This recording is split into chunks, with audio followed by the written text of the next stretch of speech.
board president to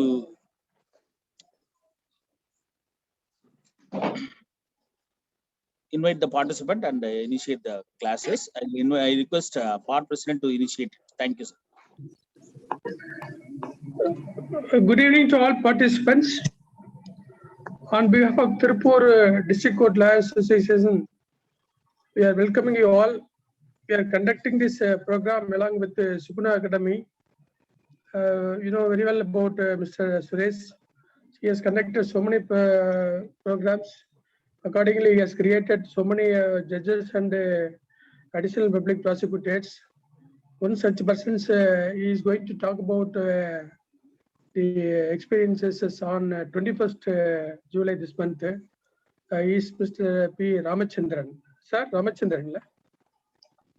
Yes, sir. One thing I would like to say that Mr. Ramachandran only attended a class under Surya Naryanan sir class, and so many class he has attended with us. And then he is a self-made person. Already he was in assistant public prosecutor. Last time first select on our, but நம்ம கிட்ட preliminary எல்லாம் pass பண்ணிட்டு main எக்ஸாம்ல கொஞ்சம் சில ஒரு வந்து படிச்சாங்க.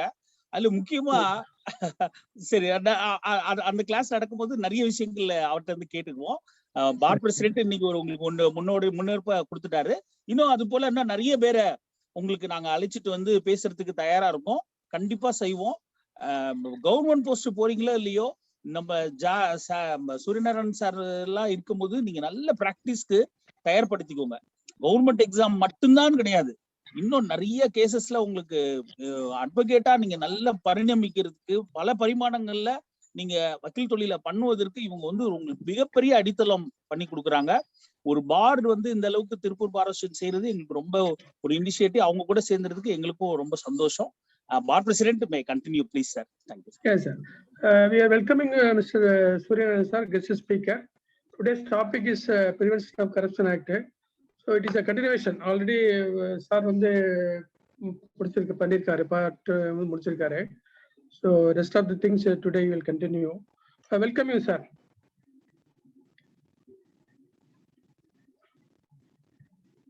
Yes, sir. You can carry on.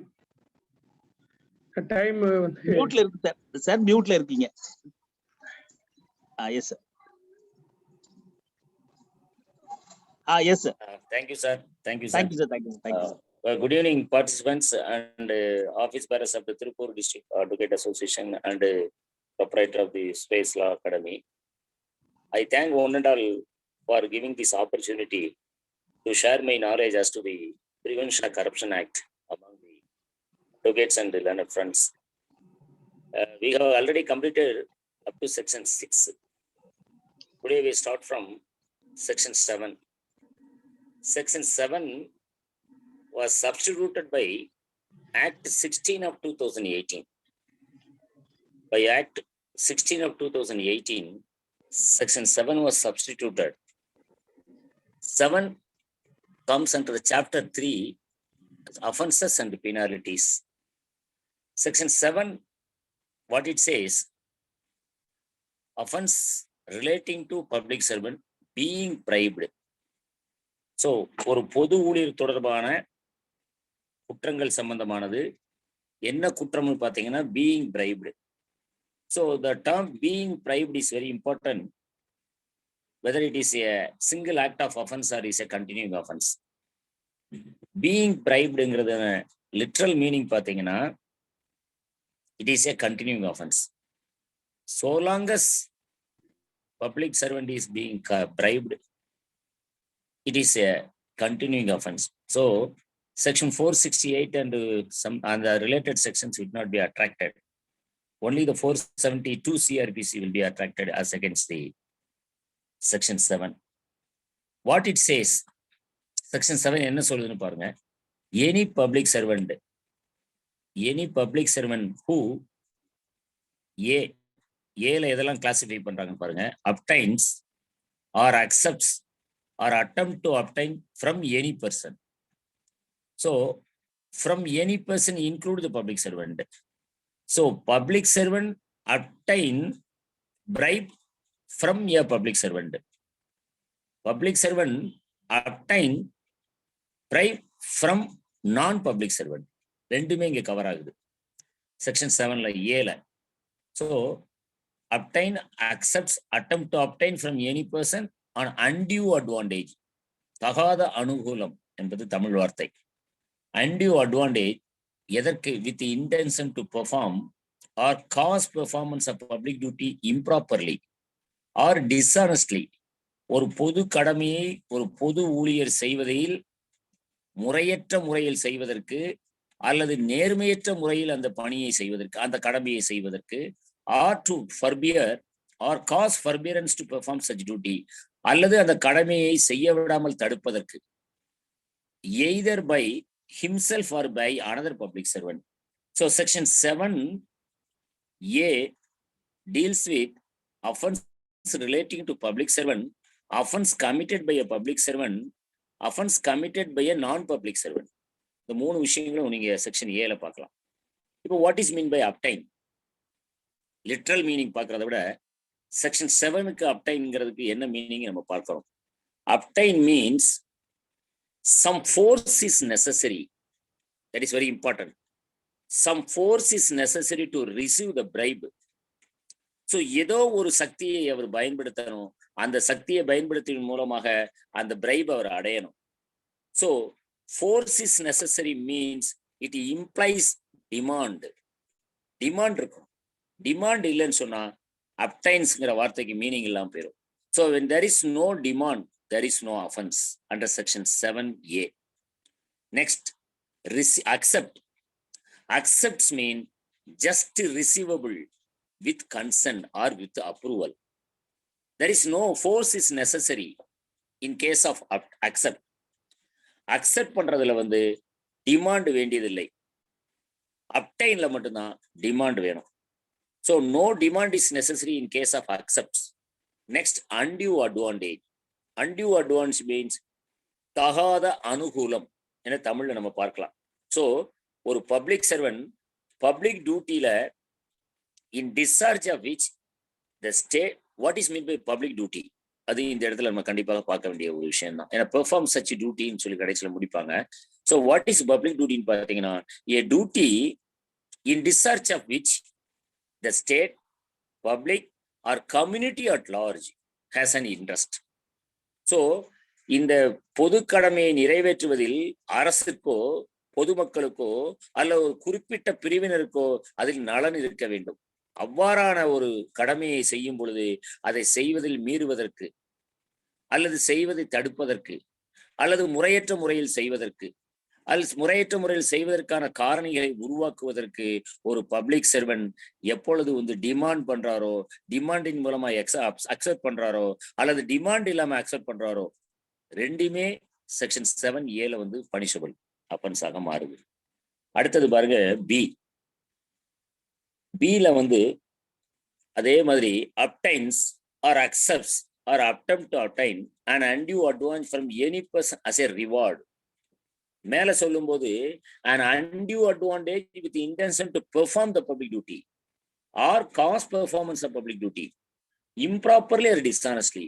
So B ல என்ன சொல்றாங்கன்னா, any person as a reward for the improper or dishonest performance of a public duty. What is mean by reward? Reward refers to past act. ஏற்கனவே பொது ஊழியன் ஒருவர் அவருடைய கடமை செய்வதில் ஒரு அன்டியூ அட்வான்டேஜ் மூலமாக டிமாண்ட் பண்ணியிருந்தாலும் சரி, or in absence of demand receive பண்ணியிருந்தாலும் சரி, ரிவார்ட் மீன்ஸ் பாஸ்ட் சர்வீஸ். அவர் செய்த கடந்த கால வேலைக்கு நிகழ்காலத்திலோ அல்லது எதிர்காலத்திலோ பெறக்கூடியதுதான் reward for the improper dishonest performance of a public duty. So அந்த கடமையை எப்படி செய்யறாரு பாருங்க, முறையற்ற தன்மையில் செய்வாரு அல்லது நேர்மையற்ற முறையில் செய்வார் அல்லது செய்யக்கூடிய வேலையை செய்ய விடாமல் தடங்கல் செய்வதற்கு என்ன உண்டு, அதை தடை செய்வதற்குள்ள வேலையை பார்ப்பார்.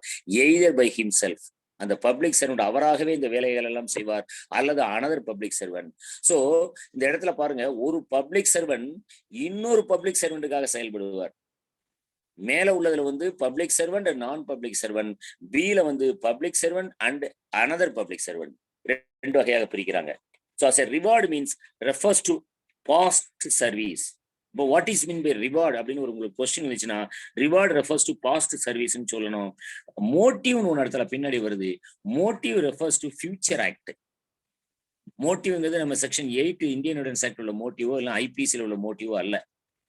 இங்க மோட்டிவ்ங்கிறது என்னன்னு பாத்தீங்கன்னா, ரெஃபர்ஸ் டு ஃபியூச்சர் ஆக்ட். பின்னாடி செய்ய போற ஒரு செயலுக்கு, ஒரு பொது கடமையை நிறைவேற்ற போவதற்கு, அல்லது ஒரு பொது கடமையை நிறைவேற்றுவதிலிருந்து தடுக்கப்படுவதற்கு, அல்லது ஒரு பொது கடமையை முறையற்ற முறையில் செய்வதற்கு, அல்லது ஒரு பொது கடமையை ஃபர்பியரன்ஸ் தடுப்பதற்கு என்ன செய்யணுமோ அதையெல்லாம் செய்வதற்கு ஃபியூச்சர் ஆக்டை ரிலேட் பண்ணி பண்ணனா அது மோட்டிவ்னு சொல்லி இங்க டிஃபைன் பண்றாங்க. ரிவார்டுன்னு சொன்னா refers to past act or service. இந்த ரிவார்டுக்கான ஒரு ஜட்ஜ்மெண்ட் இருக்கு, குறிச்சுங்க. AR 1948, Madras, page 63. Page 63. Third, C பாருங்க. Performs or induces another public servant. So performs யார் performs? Public servant. Or public servant induces another public servant to perform improperly.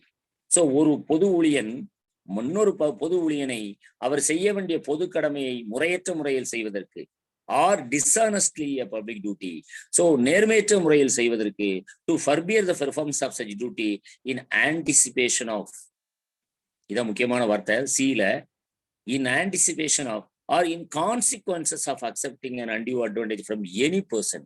So ஒரு public servant இன்னொரு public சர்வெண்ட்டை தூண்டுகிறார். எதுக்கு தூண்டுகிறார்னு பாருங்க.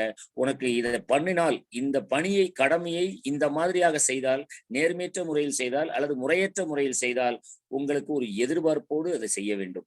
இன் anticipation அல்லது or in consequence of accepting undue advice from any person. யாரோ ஒரு நபரிடமிருந்து ஏதோ ஒன்றை பெற்றுக்கொள்ளும் வகையில் அல்லது பெற்றுக்கொள்ளும் எதிர்பார்க்கும் வகையில் ஏதோ ஒரு செயலை செய்தால் அது 7C கீழே அது பனிஷபிள் அஃபென்ஸாக பார்க்கப்படுகிறது. ஸோ இங்க ரிவார்டு ரொம்ப முக்கியம், அக்செப்ட்ங்கிறது முக்கியம், அப்டைங்கிறது முக்கியம். ஸோ அப்டைன் நிலை என்ன நடக்குதுன்னு பாருங்க. இன் கேஸ் ஆஃப்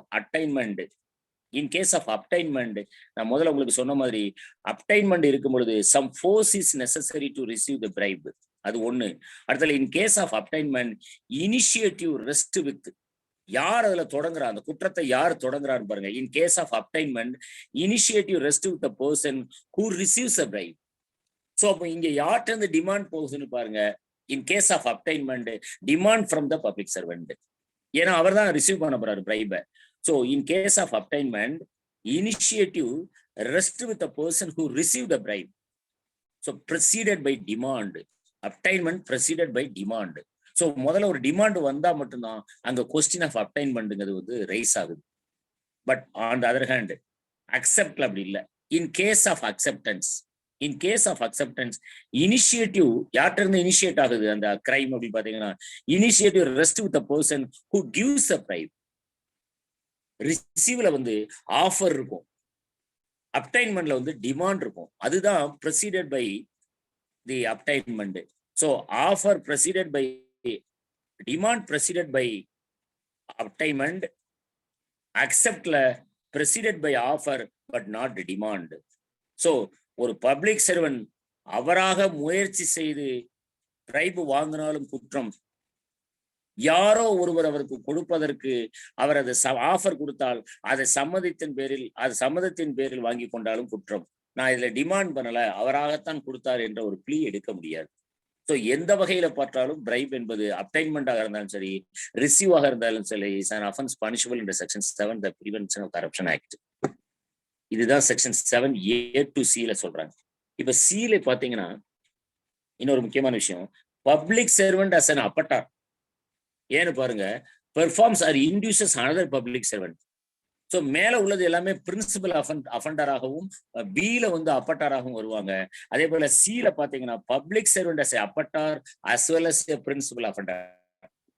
ரெண்டு கேரக்டர்லயும் ரெண்டு ரோலும் பண்ண முடியும் ஒரு பப்ளிக் சர்வெண்டால under subclass C of section 7.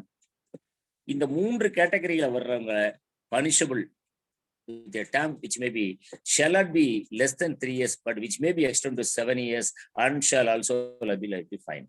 இதுதான் அவருடைய பீனல் ப்ரொவிஷன். இப்ப எக்ஸ்பிளனேஷன் 1 பாருங்க. பப்ளிக் டியூட்டியை பத்தி சொல்றாங்க. For the purpose of the explanation 1 of section 7, for the purpose of this section the obtaining, accepting, or attempting to obtain an undue advantage shall itself constitute an offense, even if the performance of a public duty by a public servant is not or has not been improper. So, அவர் செய்ய வேண்டிய பொது கடமை என்பது முறை தவறிய முறையில் செய்யவில்லை என்றாலும் சரி, அல்லது சரியாகத்தான் செய்யப்பட்டுள்ளது என்றாலும் சரி, அதற்காக அவர் பெற்றுக்கொண்ட obtaining, accepting, attempting to obtain undue advantage itself constitute an offense. So நான் என் கடமையை தவறுவதற்கு அல்லது என் கடமையை முறையற்ற முறையில் செய்வதற்கு நான் லஞ்சம் வாங்கினேன் என்றாலும் கூட, ஆனால் நான் செய்த கடமை சரியாக செய்யப்பட்டிருந்தது, முறையாக செய்யப்பட்டிருக்கிறது, நேர்மையான முறையில் நான் செய்துள்ளேன் அந்த கடமை என்று சொன்னாலும் கூட, எப்பொழுதெல்லாம் அந்த கடமை செய்வதற்கும் நீங்கள் லஞ்சம் வாங்கினீர்களோ அப்பொழுதெல்லாம் அதுவும் செக்ஷன் 7 கீழே பனிஷபிள் அஃபென்ஸாக பார்க்கப்படுகிறது. அதற்கான எக்ஸாம்பிள் தான். ஒரு பப்ளிக் சர்வெண்ட் இப்படி ஒரு பிளே எடுக்கலாம். நான் பப்ளிக் டியூட்டியை ப்ராப்பரா பண்ணியிருக்கேன், ஹானஸ்டா பண்ணியிருக்கேன் அப்படின்னு சொன்னார் வைங்க, நோ, அதுவும் if he obtains or receives or attempt to obtain, எதுவாக இருந்தாலும் சரி, undue advantage itself constitute an offense. எப்பொழுது லஞ்சம் பெறப்படுகிறதோ அதுவே itself constitute an offense, whether the duty performed is in proper way or improper way. அதை பத்தி சட்டத்துக்கு கவலை இல்லை. ஸோ இதைத்தான் எக்ஸ்பிளனேஷன் 1ல சொல்றாங்க. So performance of public duty is not or has not been improper அப்படிங்கிற எக்ஸ்பிளனேஷன் செக்ஷன் 7ல 1ல கொடுக்குறாங்க. அடுத்தது பாருங்க, ஸோ இங்க என்ன சொல்லப்படுது எக்ஸ்பிளனேஷன் 1லன்னு பாருங்க. நம்ம தமிழ் திரைப்படம் இந்தியன் ஒரு திரைப்படம் வந்தது, மோஸ்ட் ஆஃப் தி அட்வொகேட்ஸ் கூட அதை பார்த்துருக்கலாம். அந்த திரைப்படத்துல அந்த இந்தியன் தாத்தா ஒரு நபரை கத்தியால் குத்துவாரு, லஞ்சம் பெற்ற நபரை கத்தியால் குத்துவார். அப்போ அவர் ஒரு வசனம் பேசுவார். அவர் என்ன சொல்லுவார்னா, மேலை நாடுகளில், ஃபாரின் கண்ட்ரீஸ்ல கடமையை மீறுவதற்குத்தான் லஞ்சம், ஆனால் இந்திய நாட்டில் மட்டும் கடமை செய்வதற்கும் லஞ்சம், நீ கடமை செய்வதற்கே லஞ்சம் கேட்கிறாயா என்றுதான் அவரை கத்தியால் குத்துவார். இந்த ஒரு வசனம் இந்த எக்ஸ்பிளனேஷன் 1க்கு பொருத்தமானது. இனிமேல் இந்த எக்ஸ்பிளனேஷன் 1ங்கிறது நமக்கு மறக்கக்கூடாது. கடமையை செய்வதற்கும் லஞ்சம், கடமையை மீறுவதற்கும் லஞ்சம், கடமையை செய்வதை தடுப்பதற்கும் லஞ்சம். அதான் forbear the performance of a public duty under section 7A 7Bல இருக்கு பாருங்க. ஸோ கடமையை செய்வதற்கும் இந்தியாவில் லஞ்சம், கடமையை மீறுவதற்கும் லஞ்சம், கடமை சரியாக செய்வதற்கும் லஞ்சம். இதைத்தான் எக்ஸ்பிளனேஷன் 1ல சொல்றாங்க. நெக்ஸ்ட் இல்லஸ்ட்ரேஷன், அது நீங்க பாத்தீங்க இல்லஸ்ட்ரேஷன்ல என்ன சொல்றாங்கன்னு சொல்லி. அதுலயும் கூட நான் உங்களுக்கு விளக்கிறேன். Public servant yes ask a person T to give him an amount of 5,000 rupees to process his routine ration card application on time. Yes is guilty of offense under this section. So within the time or on time performance of duty, அதை பண்றதுக்கு, கடமையை செய்வதற்கு முறையான முறையில் குறிப்பிட்ட காலக்கெடுவிற்குள் பொது கடமையை செய்வதற்கு லஞ்சம் பெறுவதை தான் இது விளக்குகிறது. அப்ப இங்க பாருங்க, எக்ஸ்பிளனேஷன் 1ல உள்ளது சரியா போச்சுதா? Even if the performance of a public duty by public servant has not been improper. So ப்ராப்பரா தான் பண்றாரு, ப்ராப்பரா செய்யறாரு. என்ன செய்யறாரு? வித் இந்த டைம் ஃப்ரேம் ஒர்க்ல அவருடைய பப்ளிக் டியூட்டியை முடிச்சிடுறாரு, செஞ்சு கொடுத்துடுறாரு பப்ளிக் சர்வெண்ட். அப்படி என்றாலும் அது லஞ்சம் பெற்றால் அது லஞ்சமாகவே செக்ஷன் 7 கீழே பார்க்கப்படுகிறது. ஓகே, ஸோ இதை என்ன சொல்றாங்கன்னா ஸ்பீடி மணின்னு சொல்லுவாங்க. இட் இஸ் நோன் அஸ், நான் ஏற்கனவே உங்களுக்கு போன கிளாஸ்ல சொல்லும்போது சொன்னேன், கரப்ஷன், பிரைப், ஸ்பீடு மணி, இன்னொன்று கிராட்டிஃபிகேஷன். ஸோ இல்லஸ்ட்ரேஷன்ல சொல்லப்பட்டுள்ளதும் எக்ஸ்பிளனேஷன் 1னுடைய கனெக்ட் பண்ணி படிச்சு பார்த்தீங்கன்னா it is known as speed money. Speed money is the key. What is mean by speed money? Speed money is the key to getting the lawful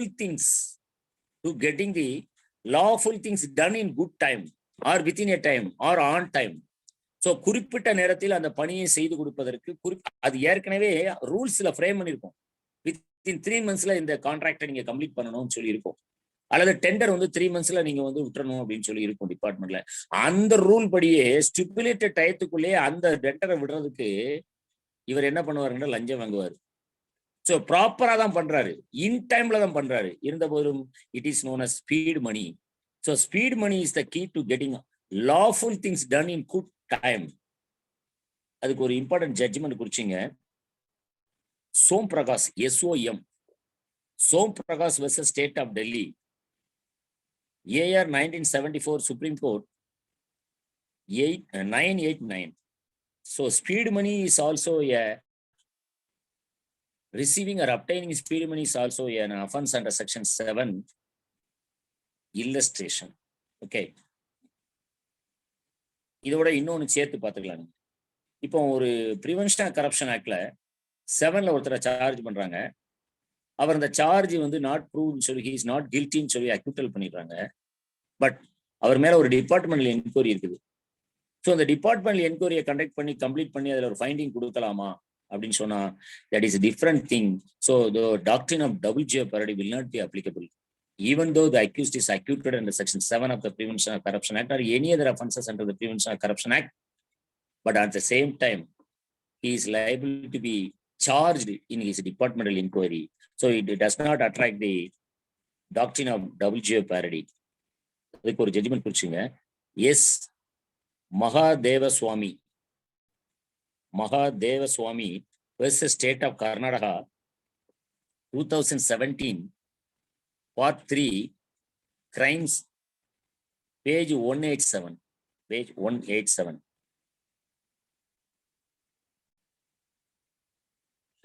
okay. So இப்போ டைரக்டா section 7க்கு அப்புறம் நம்ம வந்து லலிதா குமாரி கேஸை கொஞ்சம் பார்த்துக்கலாம். செக்ஷனுக்குள்ள போகும்போதே இதையும் சேர்த்தே பார்த்துக்கலாம். லலிதா குமாரி case which is reported in AR 2014 Supreme Court page 187. Lalitha Kumari கேஸ்ல 2 வகையான ஃபைண்டிங் இருக்குது. நம்ம வந்து பிளண்டரா அதை நம்ம பார்த்தோம்னு சொன்னா ஒரு 5 டைப் ஆஃப் கேசஸ்க்கு வந்து ப்ரிலிமினரி இன்கொயரி நடத்தணும். அதுக்கப்புறம் தான் the SHO or the police officer empowered in this behalf to register the FIR அப்படின்னு சொல்றோம். So before the registration of FIR, the investigating officer or the SHO should conduct preliminary investigation அப்படின்னு சொல்லி ஒரு finding இருக்குது லலிதா குமாரி கேஸ்ல. that too 5 nature of cases: matrimonial cases, corruption cases, commercial transaction உள்ள cases, இன்னும் 2 வகையான வழக்குகள் கொஞ்சம் ஞாபகத்தில் இல்லை, பார்த்துங்க. ஸோ இந்த வகையான வழக்குகள்ல வந்து ப்ரிலிமினரி என்கொயரி நடத்தணும்னு சொல்லி அதுக்கப்புறம் தான் நீங்க எஃப்ஐஆர் ரெஜிஸ்டர் பண்ணணுங்கிறத பத்தி லலிதா குமாரி கேஸ்ல சொல்றாங்க. ஆனா அதே கேஸ்ல ஒரு ஃபைண்டிங் இருக்குது. என்னன்னு பாருங்க. Police officer cannot avoid his duty. SHO or any police officer empowered to investigate, especially by the government order or under the scheme of the CRPC, cannot avoid his duty of registering FIR if information discloses cognizable offenses அப்படின்னு ஒரு finding சேர்த்து கொடுத்துருக்காங்க. So section 154 என்ன சொல்லுதுன்னு பாருங்க. Section 154 CRPC starts with every information which discloses cognizable offense. So ஒரு information SHO கிடைக்குது which discloses cognizable offenses. அதில் வந்து பிணையில் விடா குற்றங்களுக்கான தகவல்கள் வந்து வெளிப்படுதுன்னு சொன்னா cannot avoid the duty to register the FIR. So இப்போ ப்ரிலிமினரி இன்வெஸ்டிகேஷன் பண்ணணும்னு சொல்றாங்க 5 nature of cases. பட் 154ஐயும் அவங்க வந்து அட்ஹர் பண்ண சொல்றாங்க, ஃபாலோ பண்ண சொல்றாங்க. ஸோ இப்போ ஒரு குழப்பமான சூழ்நிலை இந்த ஜட்மெண்ட்ல படிச்சீங்கன்னா இருக்கும். ஸோ ஒரு குழப்பமான ஒரு கொஸ்டின் இதுல வருது பாருங்க. 154 இன்வோக் பண்ணுன்னு சொல்லியாச்சு. cannot avoid his duty to register the FIR if the information discloses cognizable offenses. So அது ஒரு பக்கம் இருக்குது. இந்த பக்கம் வரும்பொழுது அடுத்த பக்கத்துல என்ன சொல்றாங்கன்னா preliminary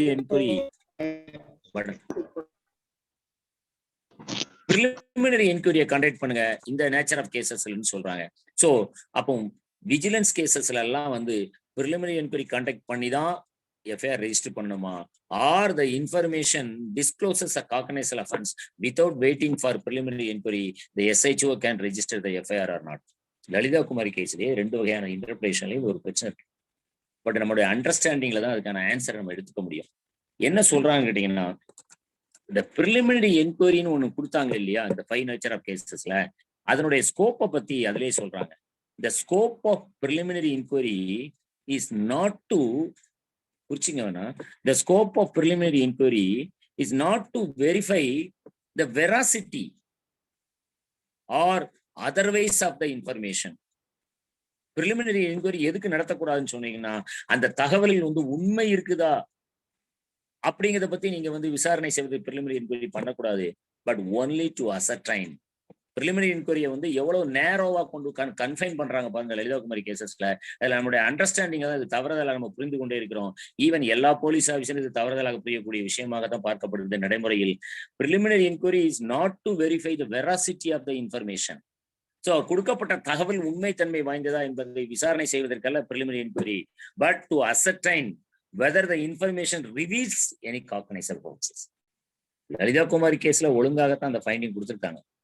So only to ascertain, preliminary inquiry is to be conducted only with the intent to ascertain whether the information reveals any cognizable offenses. அதுக்கு தாங்க preliminary inquiry conduct பண்ண முடிய அந்த இன்ஃபர்மேஷன் உடைய வெராசிட்டி உண்மைத்தன்மை வாய்ந்ததா பொய்யாக இருக்குதான்னு சொல்லி விசாரணை பண்ணுவதற்கு இல்லை. அது இன்வெஸ்டிகேஷன் பார்ட். ஒரு தகவல் கொடுக்கப்பட்டது, அந்த தகவல் உண்மையானதா, அந்த குற்றச்சாட்டு உண்மையானதா, அந்த குற்றச்சாட்டில் கலந்து கொண்டதா சொல்லக்கூடிய நபர்கள் எல்லாம் உண்மையான நபர்களா, கலந்து கொண்டார்களா என்பதை பார்க்கறதெல்லாம் வெராசிட்டி. ஸோ வெராசிட்டியை கொஸ்டின் பண்ணல பிரிலிமினரி என்கொயரியில. பட் என்னத்தை கொஸ்டின் பண்றாங்கன்னா, whether the information reveals any cognizable offences. Cognizable offence மேடாகுதா இல்லையாங்கிறத மட்டும்தான் பார்ப்பதற்கு பிரிலிமினரி என்கொயரி நடத்தணுமே ஒழிய அந்த தன்மையினுடைய கேரக்டரையோ அல்லது வெராசிட்டியோ பார்ப்பதற்கு பிரிலிமினரி என்கொயரி நடத்தக்கூடாது. பிரிலிமினரி என்கொயரி நடத்தக்கூடாதுங்கிறத தெளிவாக லலிதா குமாரி கேஸ்ல சொல்லியிருக்காங்க. நெக்ஸ்ட் 159 சிஆர்பிசி, 154 லலிதா குமாரியில சொல்றாங்க. அப்புறம் 159 CrPC, power to hold investigation or preliminary இன்கொயரின்னு சிஆர்பிசியில் ஒரு ஸ்கீம் இருக்கு. எப்பொழுதுமே ஜட்ஜ்மெண்ட்ங்கிறது வந்து டிஸ்கிரிஷனரா சொல்லுவாங்க ஒழிய within the framework of the law தான் அதை சொல்ல முடியும். அதை தாண்டி சொன்னா அது வந்து பெரிய இன்குரியமா மாறிடும் அல்லது வந்து இல்லீகல் ஆகி போயிடும், அல்ட்ரா வயசுன்னு வரும். ஸோ 159 சிஆர்பிசில என்ன சொல்றாங்க பாருங்க, power to hold investigation or preliminary enquiry. So power to hold இன்வெஸ்டிகேஷனுங்கிறது either to invoke section 156 of clause 3. Power to hold investigation or preliminary என்கொயரியில என்னன்னு பாத்தீங்கன்னா, என்ன இம்ப்ளைடா சொல்லப்பட்டிருக்குன்னா, either to invoke section 156 of clause 3 CrPC or to hold preliminary enquiry. ரெண்டுல ஒண்ணு பண்றதுக்கு தான் 159ல சொல்லப்பட்டிருக்கு. அப்போ பிரிலிமினரி என்கொயரி எதற்காக செய்யப்படுதுன்னு பாத்தீங்கன்னு சொன்னா, in order to find out whether the information reveals cognizable offence or not to verify the veracity of the information received. Okay, so இதையும் கொஞ்சம் பார்த்துக்கணும். அப்புறம் செக்ஷன் 7ல எக்ஸ்பிளனேஷன் 2 பாருங்க. For the purpose of the section, the expression obtains, accepts, or attempt to obtain shall cover cases where a person being a public servant obtain or accepts or attempt to obtain any undue advantage for himself or for another person. So ஒரு public servant தனக்காகவும் லஞ்சம் பெற்றுக்கொள்ளலாம் அல்லது வேற ஒரு நபருக்காகவும் லஞ்சம் பெற்றுக்கொள்ளலாம் by abusing his position as public servant or by his using his personal influence over another public servant or by another corrupt or illegal means. இந்த கரப்ட் ஆர் இல்லீகல் மீன்ஸ்ங்கிறது பின்னாடி வேற செக்ஷன்ல தெளிவாக சொல்லப்பட்டிருக்கு. நம்ம அங்க போகும்போது அதை பார்த்துக்கலாம். ஸோ எந்த வகையிலலாம் வந்து ஒரு பப்ளிக் சர்வெண்ட்டை வந்து லஞ்ச லாவணியத்துக்கு ஆட்படுத்தலாம்னு பாத்தீங்கன்னா, corrupt or illegal means or using his personal influence. So இந்த இடத்துல எக்ஸ்பிளனேஷன் 2ல வந்து ஒரு public servant would be an abettor. அவர் அப்பட்டாராக மாறுவார். ஏன்னு கேட்டீங்கன்னா, அவர் தனக்காக பெற்றுக்கொள்வார் ஆர் அல்லது for himself or for another person. Another person mean another public servant. Another person mean another non-public servant. So ஒரு அப்பட்டாராகவும் அந்த இடத்துல அவர் வந்து ரோல் பண்றாரு. இன்னொன்னு பிரின்சிபல் அஃபண்டராகவும் வராது. அதைத்தான் எக்ஸ்பிளனேஷன் சொல்றாங்க. அது என்னென்ன முறைகள்னு சொல்லும் பொழுதுதான் influential, personal influence. What is mean by personal influence? What is mean by influence? Contract act 16 வந்து அன்டியூ இன்ஃப்ளூயன்ஸ் மட்டும் சொல்லியிருக்காங்க. எந்த இடத்துலயும் வந்து வேற டெஃபினிஷன் கிடையாது இன்ஃப்ளூயன்ஸுக்கு. So personal influence means dominating a person against his will and pleasure. அதுதான் வந்து இன்ஃப்ளூயன்ஸ்.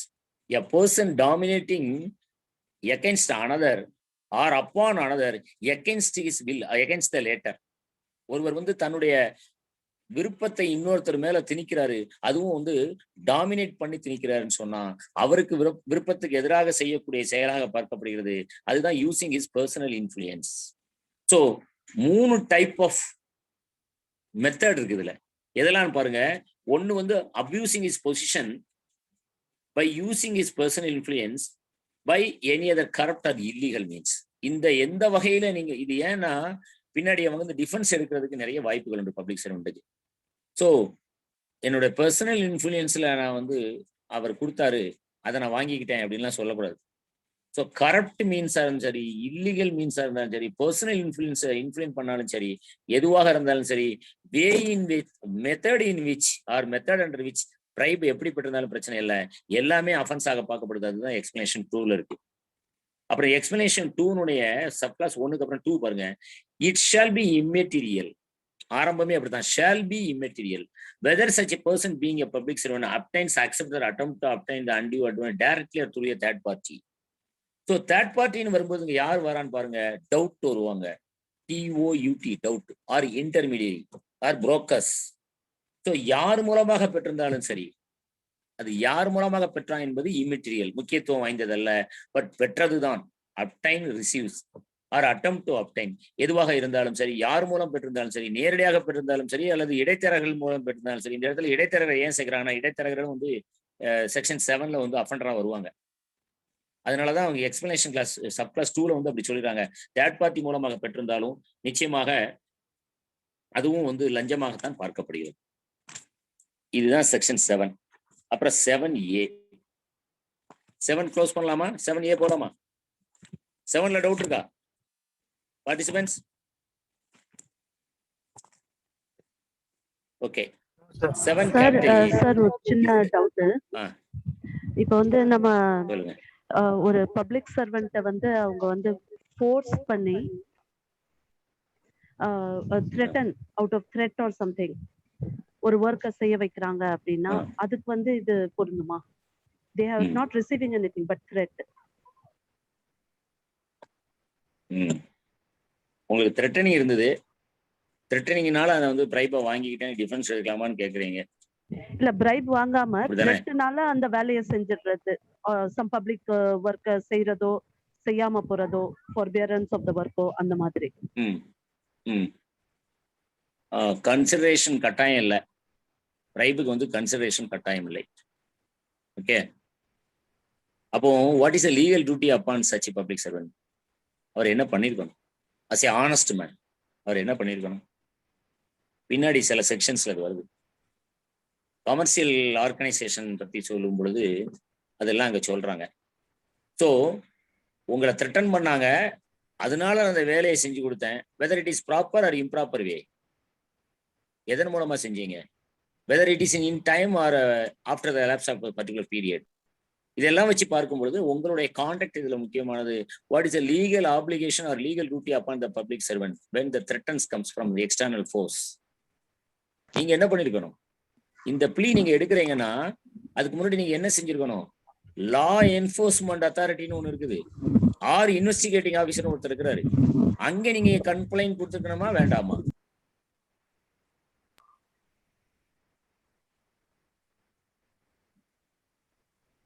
மேடம் செக்ஷன் 8ல அதை பத்தி கொஞ்சம் பார்க்கலாம். செக்ஷன் 8ல கொஞ்சம் அதை பத்தி இருக்குது, நான் சொல்றேன். ஸோ இப்போ 7A, 7 capital A. This section is also substituted by Act 16 of 2018. Okay, இது 2018 அமெண்ட்மெண்ட் தான். இங்க வந்து 7A பாருங்க, taking undue advantage to influence public servant. So நீங்க வந்து எதன் மூலமான தகாத அனுகூலத்தின் மூலம் ஒரு பொது ஊழியரை அவர் மீது உங்களுடைய ஆதிக்கத்தை செலுத்துறது. எப்படி பண்றாரு பாருங்க.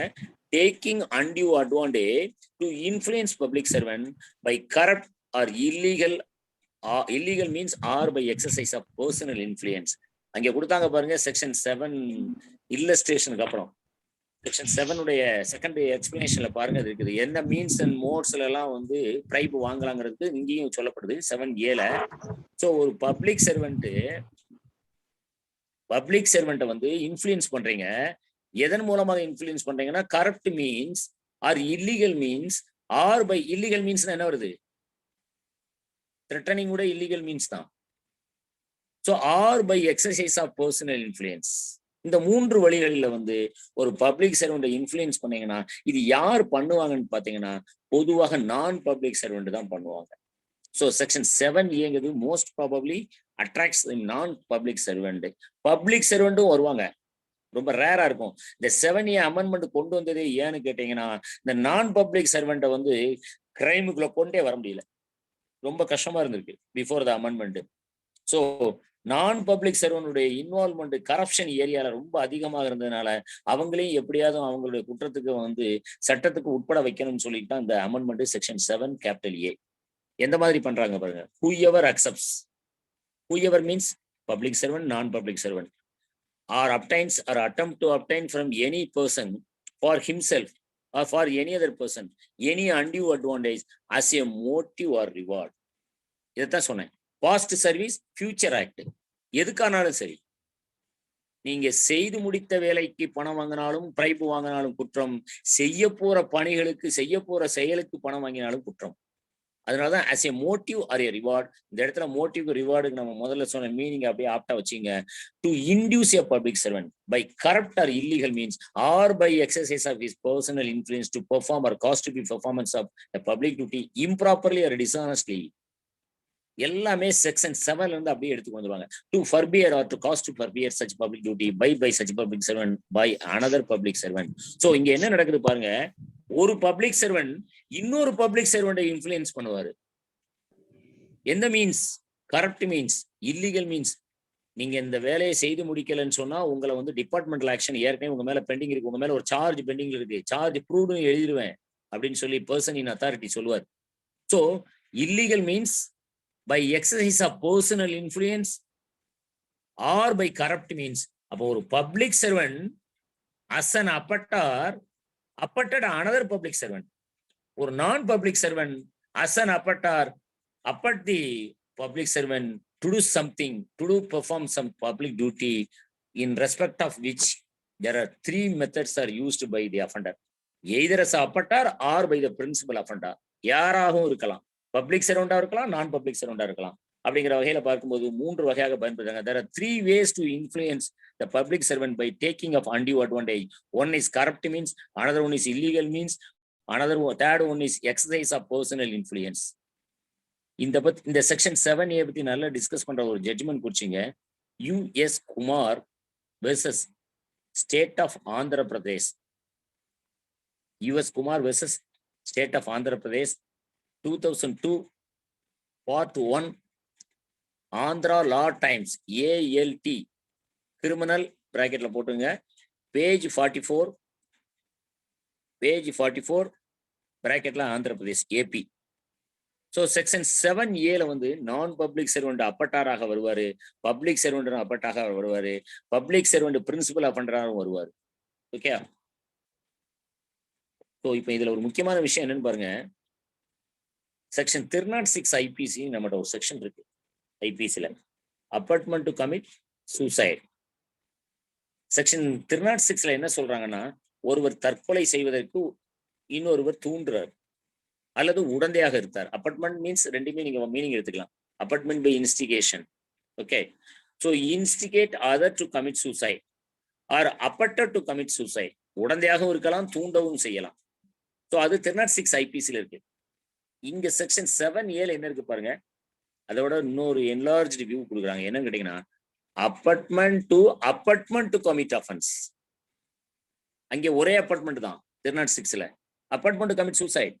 பட் அப்பார்ட்மெண்ட் டு கமிட் சூசைடுங்கிறது 306ல இல்ல. அப்படி பண்ண முடியாது கிரிமினல் ஆக்ட்ல. ஏன்னா ஒருவரை தற்கொலைக்கு தூண்டணும் அல்லது தற்கொலைக்கு உடந்தையாக இருக்கணும்.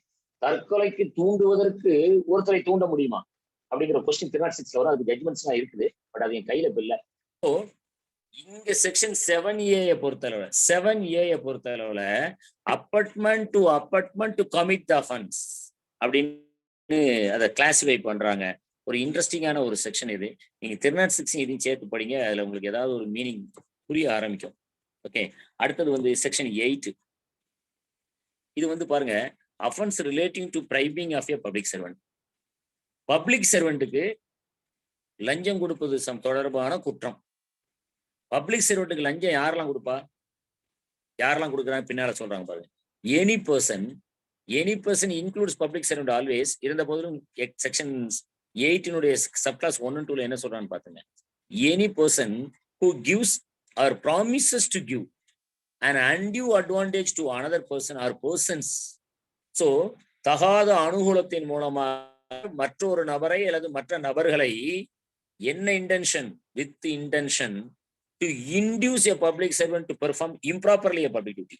ஸோ முறையாக செய்ய வேண்டிய ஒரு பொது கடமையை முறையற்ற முறையில் நிறைவேற்றுவதற்கு என்ன பண்றாரு அவரு? தூண்டுகிறார். எதன் மூலமாக தூண்டுகிறார்? Undue advantage to another person. So இந்த செக்ஷன் அப்படித்தான் இருக்குது. ஒரு அப்பட்டார் இருக்கிறாரு, அவர் என்ன பண்றாருன்னா அவர் இன்னொருத்தரை அன்டியூ அட்வான்டேஜ் மூலமாக another persons abetted another person to induce a public servant. So 3 பேர் வராங்க பாருங்க. இதுல ஒருத்தர் என்ன பண்றாருன்னா அவர் promises or gives or promises to give an undue advantage to another person. நீங்க பப்ளிக் சர்வெண்ட்ல இதை செஞ்சு கொடுத்தீங்கன்னா, பப்ளிக் சர்வெண்ட்ட இந்த டியூட்டியை இப்படி செஞ்சு கொடுத்தீங்கன்னா, முறையற்ற முறையில செய்தீங்கன்னு சொன்னா உங்களுக்கு நான் அன்டியூ அட்வான்டேஜ்ல என்ன உண்டு அதெல்லாம் பண்றேன். ஸோ 3 பேர் இன்வால்வ் ஆகுறாங்க இதுல. gives promises to give an undue advantage to another person with intention to induce a public servant. So ஒரு பொது ஊழியனை அவனுடைய கடமையை முறையற்ற முறையில் நிறைவேற்றுவதற்கு தூண்டப்படுகிறார் ஒருவர் மூலம், அவரை இன்னொருத்தர் அன்டியூ அட்வான்டேஜ் மூலமாக தூண்டுகிறார். ஸோ அப்பட்மெண்ட் டு த அஃபென்ஸ் அப்படிங்கிறது செக்ஷன் 8 நீங்க பார்க்க முடியுது. 1. 2வது with intention to reward such a public servant for the improper performance of public duty. So reward means நம்ம ஏற்கனவே பார்த்தோம் past service, motive தான் future act. அப்படிதானே பார்த்தோம்? Yes sir. சரி. So அதுவும் punishable with imprisonment for a term which may be extended to 7 years with the fine or with the fourth. Okay, இது penal provision. So இங்க யாரெல்லாம் இருக்கா பாருங்க, 3 நபர் இருப்பாங்க, இல்ல 3க்கு மேற்பட்ட நபர்கள் இருப்பாங்க. ஏன்னா பர்சன்ஸ் ஒரு வார்த்தையை பயன்படுத்துறாங்க. ஸோ மினிமம் 3 இருப்பாங்க. ஒரு நபர் அவர் இன்னொரு நபரை அன்டியூ அட்வான்டேஜ் மூலமா இன்ஸ்டிகேட் பண்ணுவாரு. எதுக்காக இன்ஸ்டிகேட் பண்றாருன்னா, ஒரு பர்டிகுலர் பப்ளிக் சர்வெண்ட்டை அவருடைய டியூட்டியை இம்ப்ராப்பரா செய்ய சொல்லுங்க அப்படின்னு தூண்டுவார். ஸோ 3 பேர் இங்க இன்வால்வ் ஆவாங்க அட்லீஸ்ட். அதோட ப்ரொவிஷன் கிளாஸை பாருங்க.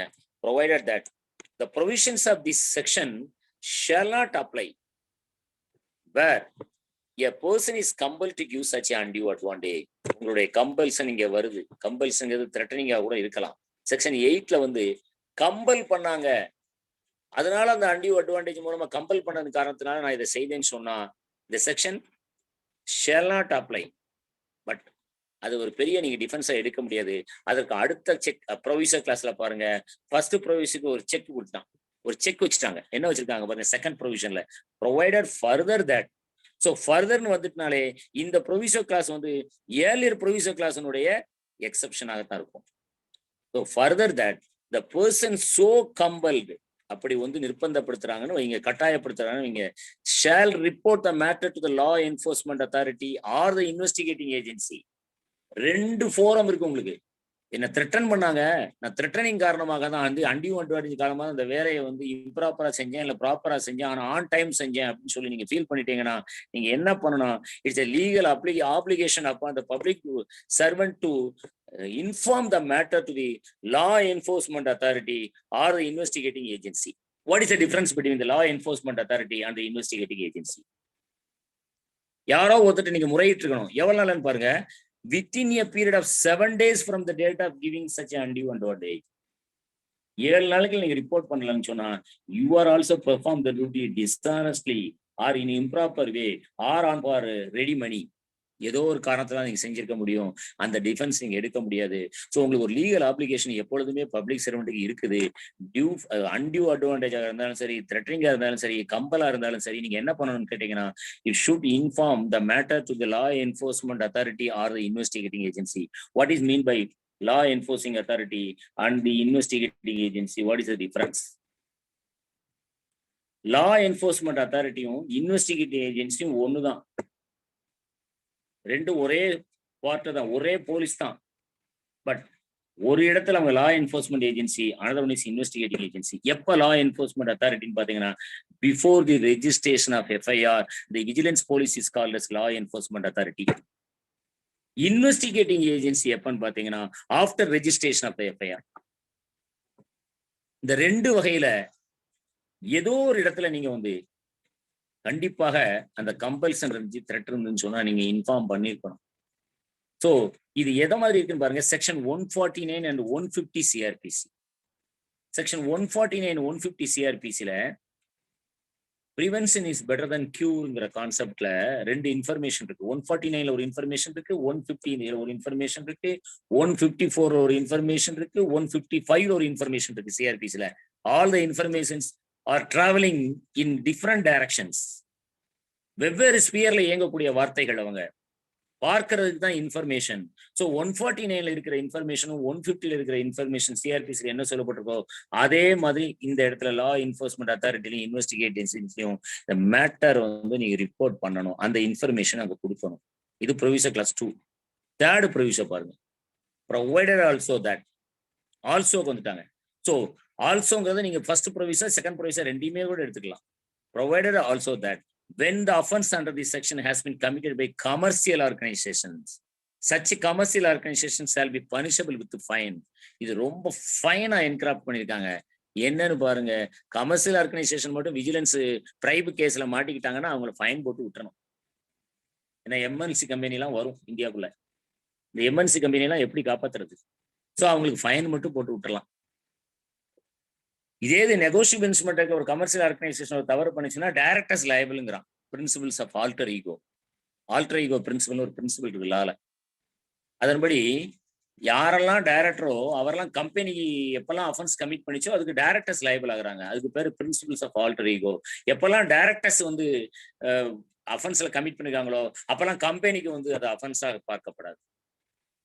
ஆனா இங்க என்ன பண்றாங்க பாருங்க, கமர்ஷியல் ஆர்கனைசேஷன் அப்படி தப்பிக்க விடுறாங்க. Shall be punishable with fine. இது ஏங்கிறது பின்னாடி வருது. ஸோ இல்லஸ்ட்ரேஷனை பார்த்துங்க.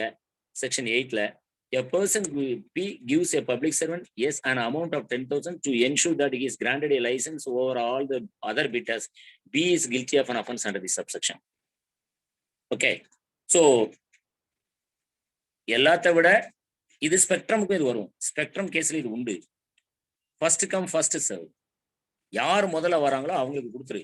ஸோ அங்க என்ன செய்வாங்கன்னா ஸ்பெக்ட்ரம் கேஸ்ல வந்து இந்த பிட்டர்ஸ் எல்லாம் வந்து நிப்பாட்டுவாங்க. முதல்ல அந்த அப்ளிகேஷன் கொடுக்கறதே நிப்பாட்டுவாங்க. அதுதான் அந்த ஃபேக்ட் ஆஃப் த கேஸ்.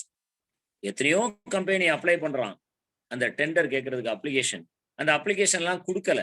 ஆனா ஒரு பர்டிகுலர் கம்பெனிக்கு மட்டும் இம்மீடியட்டா அந்த அப்ளிகேஷன் கொடுத்து அவனை டெண்டரை கால்ஃபார்ம் பண்ண வச்சிருக்கான். அந்த வித்தின் இந்த ஸ்டிபுலேட்டட் பீரியட்ல மற்றவங்க அப்ளிகேஷனை ஃபைல் பண்ணல.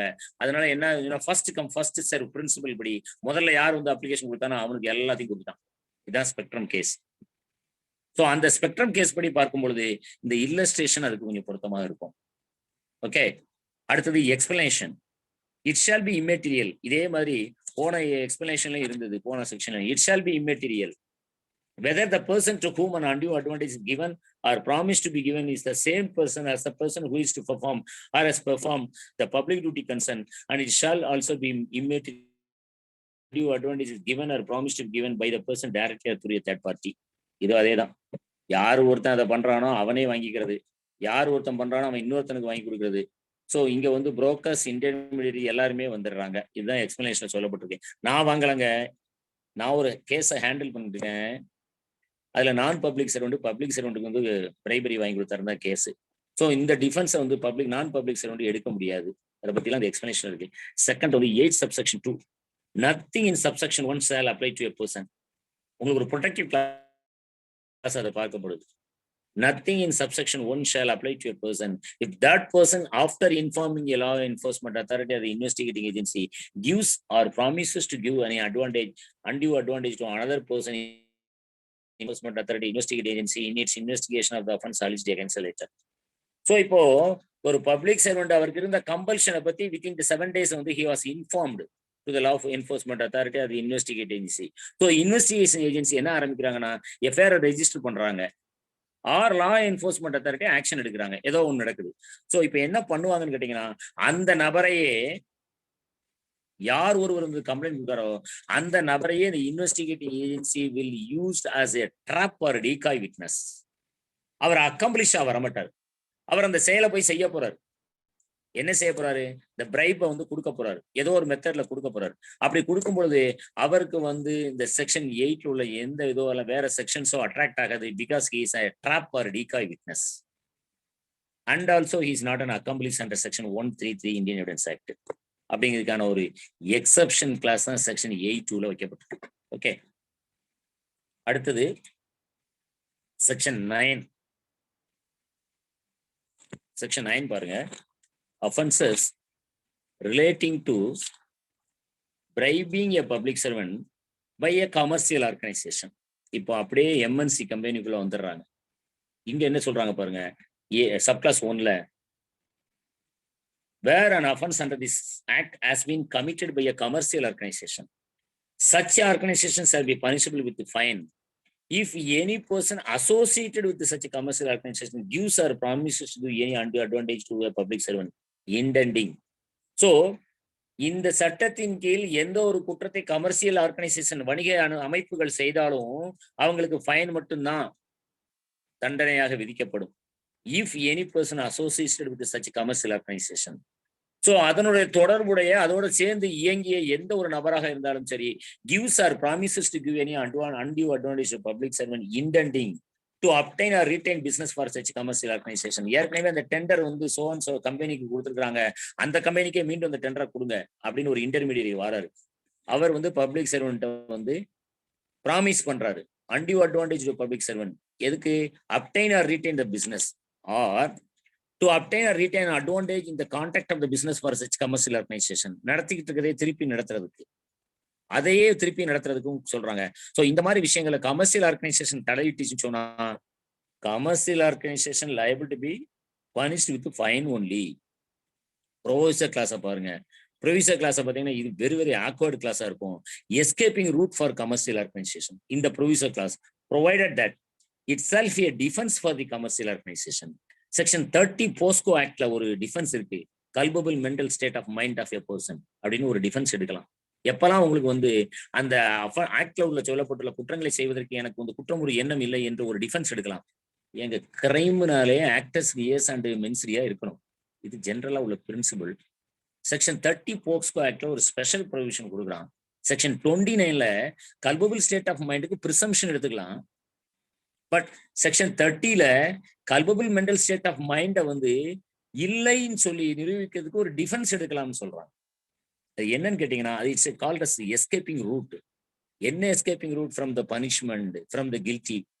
அப்ப இங்க பாருங்க, அதே மாதிரி இங்க ஒரு ப்ரொவிஷனை வைக்கிறாங்க. It shall be defence for the commercial organisation to prove that, நிரூபிச்சிட்டா to that it had in place adequate procedure in compliance with such guidelines as may be prescribed to prevent persons associated with from undertaking such conduct.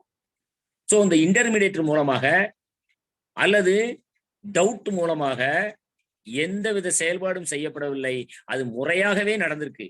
Tender call for ஆயிருக்கா, இ tender கரெக்டா டேட்டை call for பண்ணிருக்காங்க, இத்தனை நாள் application கொடுக்கணும்னு சொல்லிருக்காங்க, அத்தனை நாள் அப்ளிகேஷன் இஷ்யூ பண்ணிட்டாங்க, இத்தனை நாளில் நீங்க டெண்டர் ஃபைல் கால்ஃபார் பண்ணதை ஃபைல் பண்ணணுங்கிறாங்க, நீங்க ஃபார்மெட்லாம் ஃபைல் பண்ணிட்டீங்க, இத்தனை நாள்ல கன்சிடர் பண்ணப்படுன்னு சொல்றாங்க. அதுல ஹையஸ்ட் பிட்டர் யாரு, லோயஸ்ட் பிட்டர் யாரெல்லாம் நான் பார்த்து முறையாக நடத்தி தான் நாங்க கொடுத்தோம்.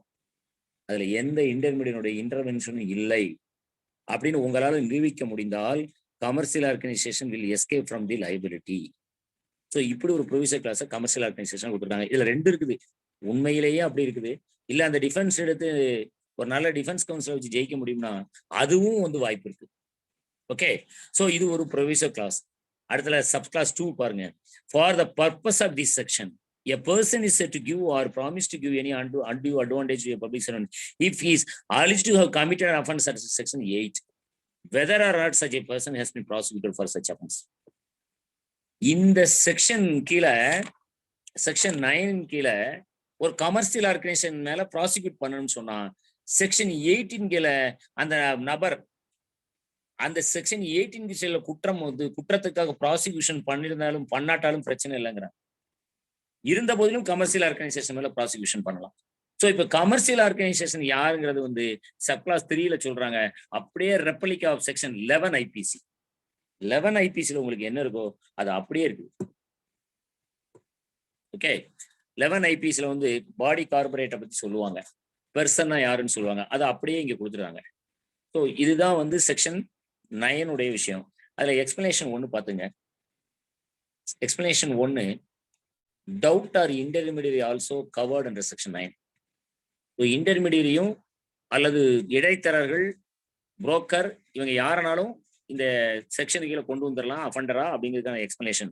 த capacity in which the person perform services for or on பிகாஃப் of the commercial organisation shall not matter irrespective of whether such a person is the employee, agent or subsidiary of such a commercial organization. Sir எங்களுக்கு அந்த இன்டர்மீடியட்டுக்கு எந்த தொடர்பு கிடையாது sir, அவ எங்களுடைய கம்பெனியினுடைய staff கிடையாது, எங்க கம்பெனியுடைய டைரக்டர் கிடையாது அப்படின்னு சொல்லலாம் நீங்க டிஃபென்ஸ் எடுக்க முடியாது. அது irrespective of whether such a person is employee or agent or subsidiary of such a commercial organization. So doubt or intermediary are also covered under section 9 of the explanation 1. So யாருமே இதுல தப்பிக்க முடியாது. Commercial ஆர்கனைசேஷனோட type பண்ணி ஒரு public சர்வெண்ட்டை ஒரு bright மீன்ஸ்ல ஏதோ ஒரு வேலையை செய்தாங்கன்னு சொன்னா யாருமே தப்பிக்க கூடாதுக்காக எக்ஸ்பிளனேஷன் 1 வச்சிருக்காங்க. பட் கமர்ஷியல் ஆர்கனைசேஷனை மட்டும் ஃபைன் போட்டு விட்டுறலாம். Explanation 2, whether or not the person is a person who performs services for or on behalf of commercial organization is to be determined by reference to இது இன்னொரு ஆக்வர்டான section for escaping route. By reference to all the relevant circumstances and not merely by reference to nature of the relationship between such a person and the commercial organization. So இன்னொரு another kind of escaping route. இது என்ன சொல்லுதுன்னு பாத்தீங்கன்னா, இந்த வழக்கினுடைய சூழ்நிலைகள் எல்லாம் நீங்க எடுத்து பார்க்கும் பொழுது அந்த நபர் வந்து அவருக்கும் இந்த கம்பெனிக்கான உறவு முறை என்பது எதுவாக இருக்குன்னு பாருங்க. கமர்ஷியல் ஆர்கனைசேஷனுக்கும் between such a person, not merely by reference. So நான் இன்டர்மீடியரி தான் சார், அப்புறம் ஒத்துக்கிறார் அவரு. எக்ஸ்பிளனேஷன் 1ல வந்து இன்டர்மீடியரியும் டவுட்டும் வந்து டவுட் ஆர் இன்டர்மீடியட்டையும் வந்து எக்ஸ்பிளனேஷன் 1 படி அஃபண்டரா வந்துடுறாங்க.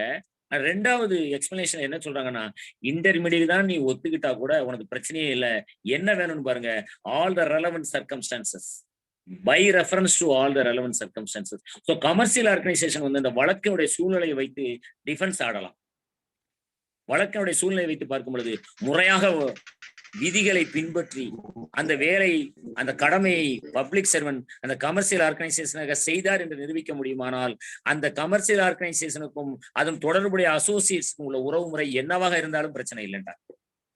ஸோ இப்போ இன்டர்மீடியரின் டவுட்டையும் எப்படினாலும் நீ வச்சுக்கோ. கமர்ஷியல் ஆர்கனைசேஷன் அந்த கேஸினுடைய சூழ்நிலையை பொறுத்த அளவுல நீங்க அதை வந்து முறையாக நடந்ததாக நிரூபிக்க முடியுமானால் அதுவே போதுமானதாக பார்க்கப்படுது. எக்ஸ்பிளனேஷன் 2. அடுத்து explanation 3, if the person is an employee of the commercial organisation. இப்போ மூணாவது நேரடியாவே வந்துட்டாங்க. என்ன ரிலேஷன்ஷிப்? எம்ப்ளாயா இருக்கிறான். It shall be presumed unless the contrary is proved that such a person is a person who has performed services for on behalf of the commercial organization.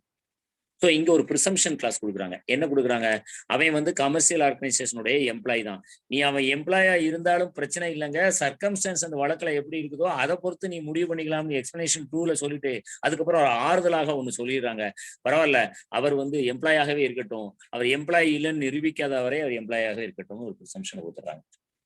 Okay, so section 9 subclass 4 என்ன சொல்லுதுன்னு பாருங்க. Notwithstanding, அது நான் அப்ஸ்டன்ட் கிளாஸா பார்க்கப்படுகிறது for offense under section 7A and 8.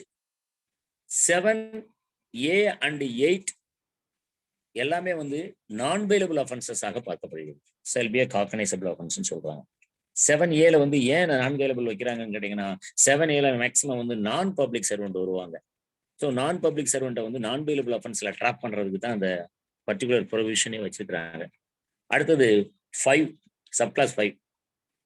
இந்த central government சில நேரம் என்ன செய்ய வேண்டியிருக்குன்னா, யாரெல்லாம் வந்து இந்த டெண்டருக்கு வருவாங்க, இந்த கவர்மெண்ட்ல உள்ள வேலைகளுக்கு வருவாங்க, அந்த பெர்ஃபார்மன்ஸ் ஆஃப் டியூட்டில யாரெல்லாம் சம்மந்தப்படுவாங்க, அந்த கமர்ஷியல் ஆர்கனைசேஷனோட யாரெல்லாம் வந்து சம்மந்தப்பட்டவங்க அதில் இன்வால்வ் ஆகுங்க, அதெல்லாம் பார்த்துட்டு என்ன செய்யணும்னு கேட்டீங்கன்னா, shall in consultation with the concerned stakeholders including the department and with a view to preventing the person associated with the commercial organization from bribing any person being a public servant prescribe such guidelines as may be considered necessary which can be put in place for compliance by such organization.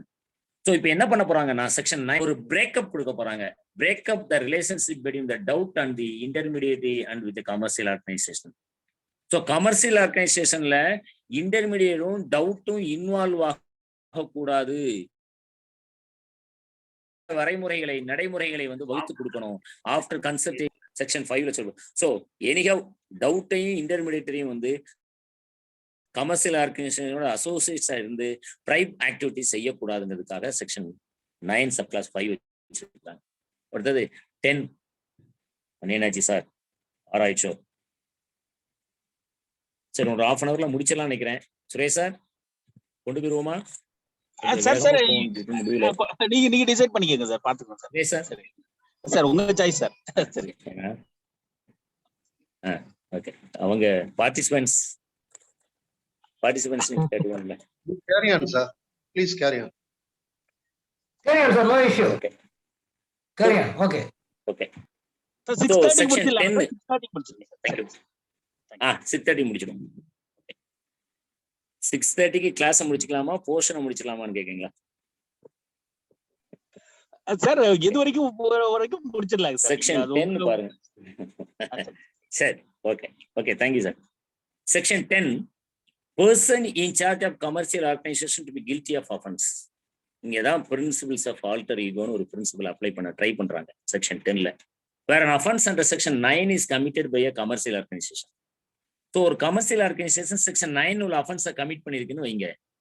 And such offence is proved. Mere charge is not enough. Offence is proved.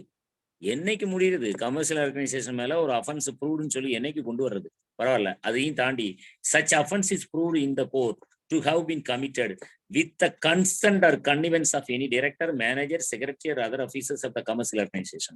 So அந்த கம்பெனியுடைய director ஆகட்டும், manager ஆகட்டும், secretary ஆகட்டும், வேற office bearers, வேற other office பேரரா இருந்தாலும் சரி, அவங்களுடைய கண்டும் காணாத தன்மை, அதுதான் கன்னிவென்ஸுக்கான தமிழ் அர்த்தம். இது அடல்ட்ரியில நீங்க பார்க்கலாம் அந்த வார்த்தையை. இன் கேஸ் ஆஃப் அடல்ட்ரியில ஹஸ்பண்டோடைய கன்னிவென்ஸ்ல நடந்தா பிரின்சிபிள்ஸ் ஆஃப் எஸ்டோபல் அவருக்கு எதிராக ஆப்ரேட் ஆகும். ஸோ இங்கேயும் கன்னிவென்ஸ்ங்கிற வார்த்தையை தான் பயன்படுத்துறாங்க. கண்டும் காணாத ஒரு தன்மையில இருந்துகிட்டு இந்த செயலை கமர்ஷியல் ஆர்கனைசேஷன் செஞ்சதுன்னா என்ன பண்ணணுமா? Such director, manager, secretary other official shall be guilty of the offences. எவ்வளவு அழகா கொண்டு போறாங்க பாருங்க செக்ஷன்ல. கம்பெனி கமர்ஷியல் ஆர்கனைசேஷன் செக்ஷன் 9ல வந்து ப்ராசிக்யூட் பண்ணப்படணும். அதுல வந்து ப்ராசிக்யூட் பண்ணி அவரை பனிஷ் பண்ணணும். பனிஷ் பண்ணும் பொழுது என்னவா இருக்கணும் எவிடன்ஸ்ன்னு கேட்டீங்கன்னா, இவங்களுடைய கன்னிவென்ஸ்ல தான் அந்த கமர்ஷியல் ஆர்கனைசேஷன் வந்து இந்த குற்றத்துல ஈடுபட்டுச்சுன்னு சொல்லி தெரிஞ்சதுன்னா அதற்கு அப்புறம் தான் இந்த நபர்கள் எல்லாம் liable be guilty of the offenses and liable to be proceed against the and all shall be punishable with imprisonment for a time which shall not be less than 3 years but which may be extended to 7 years and is also be fine. So first அப்ப என்ன செய்ய வேண்டியிருக்கு பாருங்க. Commercial ஆர்கனைசேஷனை section 9ல prosecute பண்ணணும். Commercial organisation found guilty அப்படின்னு ஒரு verdict வந்தாதான் அந்த கமர்ஷியல் ஆக்ஷன் இன்சார்ஜ் பர்சன்ஸ் யாரெல்லாம் வராங்களோ அவங்க மேல செகண்ட் ப்ராசிக்யூஷன் பண்ண முடியும். ஃபர்ஸ்ட் ப்ராசிக்யூஷன் செக்ஷன் 9ல வந்து கமர்ஷியல் ஆர்கனைசேஷன் பண்ணி முடிச்சுட்டு second prosecution in charge of the commercial organisation section 10ல ப்ராசிக்யூட் பண்ணலாம். இது எப்படி இருக்குன்னு பாருங்க. செக்ஷன் 302 and 201 ஐபிசி இதுக்கு பெஸ்ட் எக்ஸாம்பிள் அதுதான்.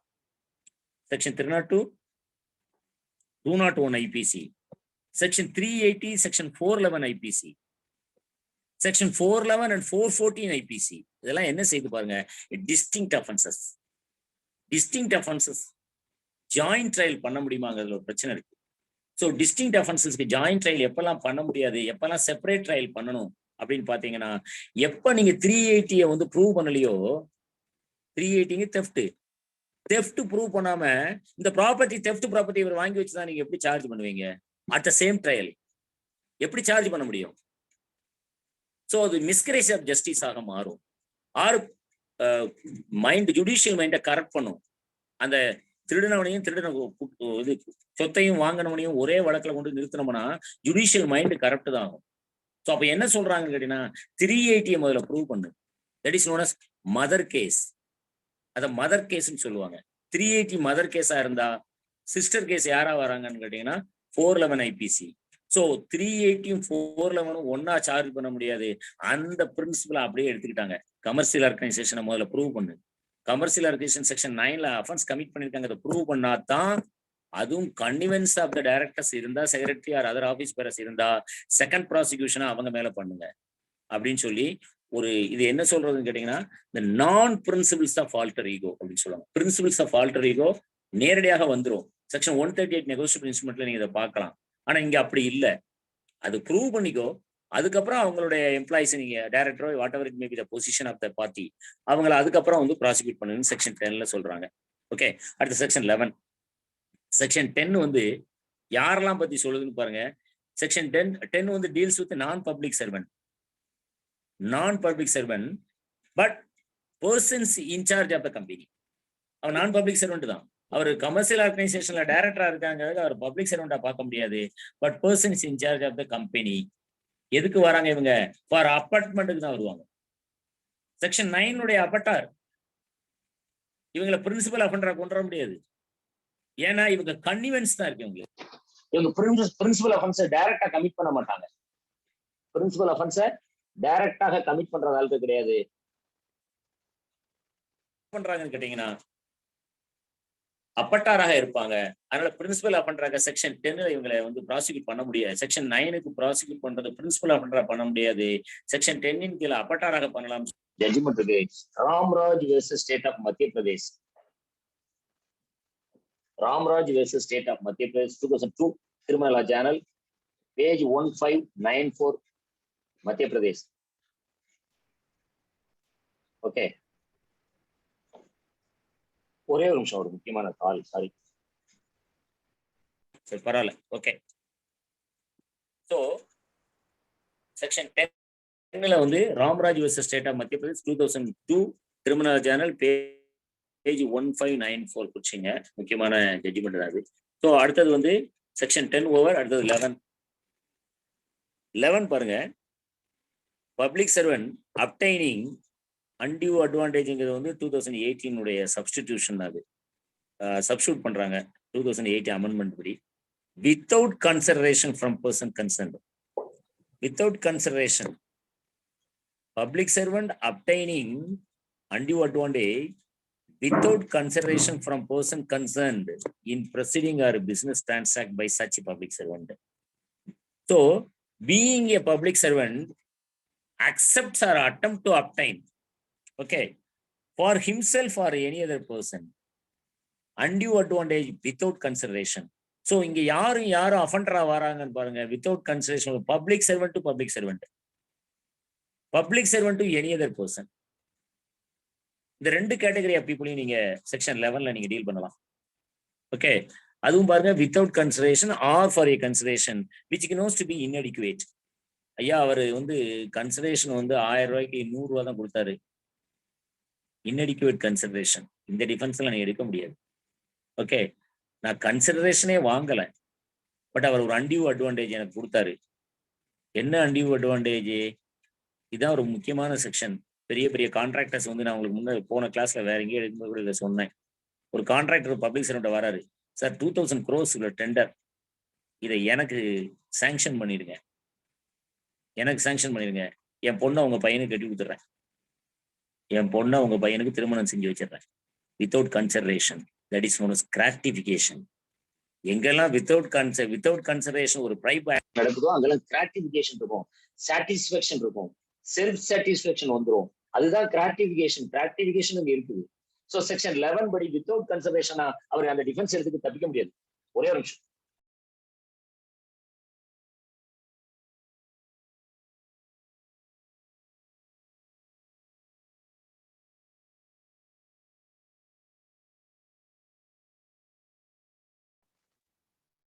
Okay, sorry. Okay, so without consideration இடத்துல நீங்க கிராட்டிஃபிகேஷன் வந்து சப்ஸ்டியூட் பண்ண முடியும். இதான் செக்ஷன் 11ல உங்களுக்கு சொல்லப்பட்டிருக்கு. ஓகே, ஸோ செக்ஷன் 11 படி பார்த்தா ஒரு public servant to public servant crime commit பண்ண வைக்கிறாரு, ஒரு public servant to any other person crime commit பண்ண வைக்க முடியும். இது செக்ஷன் 11 ஸ்பெஷாலிட்டி. ஓகே, அடுத்தது section 12 punishment for abetment of offences. Abetment section 7ல இருந்தே வந்துகிட்டே இருக்குது, ஒவ்வொரு செக்ஷன்ல இருக்குது. அது போக செக்ஷன் 12ல ஒரு அப்பார்ட்மெண்ட் தனியாவே கொடுத்தாங்க. whoever abuts any offense punishable under this act, whether or not that offense is committed in consequences of that apartment. So whoever denotes public servant as well as non-public servant under section 12. Okay, apartment is enough. Act abutted need not be committed. அதான் section 12. ஏதோ ஒரு இந்த சட்டத்தில் உள்ள குற்றத்தை ஏதோ செய்வதற்கு உடந்தையாக இருக்கிறார் அல்லது தூண்டுறாருன்னு சொன்னா அந்த தூண்டப்பட்ட குற்றம் கண்டிப்பாக செய்யப்பட்டிருக்க வேண்டிய அவசியம் இல்லை. அல்லது எந்த குற்றத்துக்கு உடந்தையாக இருந்தாரோ அந்த உடந்தை குற்றம் நடைபெற்றிருக்க வேண்டும் என்று கட்டாயம் இல்லை. யாராக இருந்தாலும் சரி, denotes private and public servant. Abetment is enough. No offence actually abetted may not be committed. இது எதை பேஸ் பண்ணி வைக்கிறாங்கன்னா section 107 sub clause 2, 107 clause 2 of Indian penal code. இது அப்படியே ரெப்ளிக் ஆஃப் செக்ஷன் 107 கிளாஸ் 2. அங்கே அப்பார்ட்மெண்ட் பை கான்ஸ்பிரசின்னு ஒன்று வரும். ஸோ அந்த அப்பார்ட்மெண்ட் பை கான்ஸ்பிரசில இந்த offender or perpetrators need not expressly agreed to do. 2 பேரும் சேர்ந்து இந்த செயலை செய்ய வேண்டும், அது குற்றமாக இருக்கட்டும் அப்படின்னு அவங்க முடிவு பண்ணி செய்ய போறதே இல்லை. ஆனாலும் அவங்க என்ன பண்ணுவாங்க அப்படின்னா doing illegal act by legal means. அதான் ரொம்ப முக்கியமான விஷயம். இதுல illegal act by legal means. Illegal act by legal மீன்ஸுக்கு ஒரு எக்ஸாம்பிள் நான் சொல்றேன். பெஸ்ட் எக்ஸாம்பிள், ஒருத்தர் வந்து பேங்க்ல லோன் வாங்க போறார். பேங்க்ல லோனை வாங்கிட்டு கட்டக்கூடாது, பேங்கை ஏமாற்றணும், இதுதான் அவருடைய நோக்கம். அவர் என்ன பண்ணுவார், ஆனா அவர் லீகல் மீன்ஸ் எல்லாம் கேட்கிறாரு. என்ன கேட்கிறாரு, அவருக்கு பேங்க்ல லோன் வாங்குறதுக்கான என்னென்ன பேப்பர்ஸ் கேட்கறாங்க, என்ன நார்ம்ஸ் அண்ட் கண்டிஷன் ஸ்டாம்ப்ஸ் எல்லாம் இருக்கோ எல்லாமே அவர் ஃபுல்ஃபில் பண்ணுவாரு. பட் அவருக்கு ஒண்ணு தெரியும். என்ன தெரியும்னா நம்ம ரீபேமெண்ட் கெப்பாசிட்டி நம்மகிட்ட கிடையாது. ஸோ சோர்ஸும் கிடையாது. ஃபியூச்சர்ல வந்து ரீபே பண்றதுக்கான சோர்ஸும் இல்லைன்னு is well fully known that there is no source to repay the amount or no capacity to repay the amount. He obtained a loan from the bank. It is called as legal means. Illegal things by legal means. Illegal act by legal means. இது ஒரு best example. So அந்த மாதிரியாக section 12ல apartment மட்டும் இருக்குது. ஆனா apartment நடந்துதா, அப்பார்ட்மெண்டோட principal offence நடந்துதானா சொல்ல முடியாது. So இது 107 கிளாஸ் 2ல இதைத்தான் சொல்றாங்க. ஸோ ஆக்டஸ்ரியஸ் இல்லாட்டாலும் பரவாயில்ல, மென்சரியா இருந்ததுங்கிறான். அதுதான் 107 சப் கிளாஸ் 2 சிஆர்பிசி. அதை அப்படியே இங்க வந்து செக்ஷன் 12ல அடாப்ட் பண்ணிட்டாங்க. ஓகே. ஸோ இப்போ செக்ஷன் 115, 116 ஐபிசி எடுத்து இதோட கம்பேர் பண்ணி பாருங்க. Abetment to commit suicide but abetted act need not be committed under section 115 and 116. The act apparted must not be committed. So ஒரு ஆக்ட் அப்பார்ட் பண்றான், ஒரு தூண்டுதலா இருக்கிறான்னா அந்த செயல் செய்யப்படாவிட்டாலும் அது குற்றம், அந்த செயலை செய்யவில்லை என்றாலும் குற்றம். அப்ப வேற ஏதோ ஒரு செயல் நடந்திருக்கு. ஸோ இதுதான் section 115 and 116 Indian penal code. 107 sub clause 2 Indian penal code. இந்த மூணையும் சேர்த்து செக்ஷன் 12ல வடிவமைச்சிருக்காங்க. அதுக்கான பனிஷ்மெண்ட் அதுல கொடுக்கப்பட்டிருக்கு. ஓகே. அடுத்தது வந்து section 13.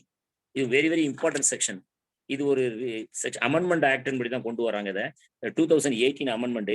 Public servant is said to commit the offence of criminal misconduct. மிஸ்கான்டக்ட்னு வரும்பொழுது கெட்ட நடத்தைன்னு வேணா நம்ம தமிழ்ல வச்சுக்கலாம். பட் அது சரியான மீனிங்கான்னு எனக்கு தெரியல. ஆனா மிஸ்கான்டக்ட் வேற, டெர்லிக்ஷன் ஆஃப் டியூட்டி வேற. எப்பொழுதுமே law concern with misconduct, not with dereliction of duty. Dereliction of duty என்பது பணியில் கவனக்குறைவு, பணியில் கெட்ட நடத்தை. இந்த ரெண்டுக்குள்ள வித்தியாசம் தான். ஸோ இங்க வந்து கரெக்டா காயின் பண்றாங்க அந்த வேர்டை. மிஸ்கான்டக்ட் இந்த வேர்டை தான் காயின் பண்ணிருக்காங்க, டெர்லிக்ஷன் ஆஃப் டியூட்டியை சொல்லல.